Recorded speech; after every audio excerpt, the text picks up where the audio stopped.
Hello and welcome back. In today's code lesson, we will talk about mixing async and sync code safely.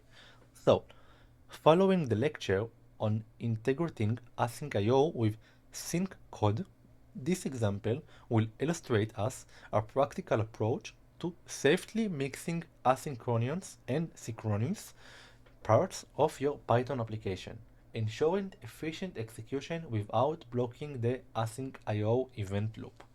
So let's get started. We will import async I/O and import time. Now let's synchronous blocking function. So def sync blocking operations, and let's sleep for 2 seconds. It will simulate as a CPU bound task or a blocking I/O. Let's return operations. Operation completed. Cool.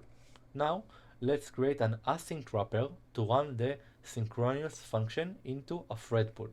So async def run sync in thread pool. Cool. So let's create the loop. The loop will be equal to async IO dot get thread loop. Now we will use the thread pool executor to execute the synchronous function in a new thread.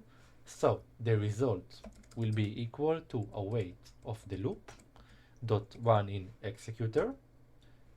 We will transfer the executor of none and the sync blocking operations. That's all.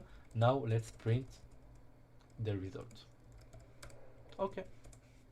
In the main part, we will eventually only do def main, async def main, and running the async wrapper function with the await of the one async thread pool. And now let's run the main coroutine with the async IO dot run of the main. Okay, that's all. Let's run our code. And after 2 seconds, we can see the operational completed. So let's explain each function deeply and each function. Okay, so the sync blocking operation, this function simulates as a blocking operation such as a CPU bound task or a blocking IO operation using the time.sleep. So normally running this function directly in the async IO event loop will block the loop, preventing other tasks from running. So let's talk now about the run sync in the thread pool. This asynchronous function serves as a wrapper for the synchronous blocking operation. It uses the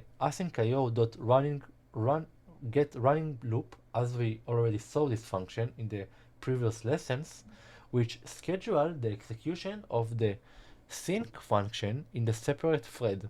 This allows us for the async IO event loop to continue running other tasks concurrently. So the none arguments tells the async IO to use the default thread pool executor.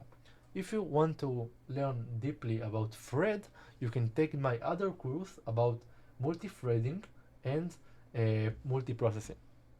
Now, the main function is very simple.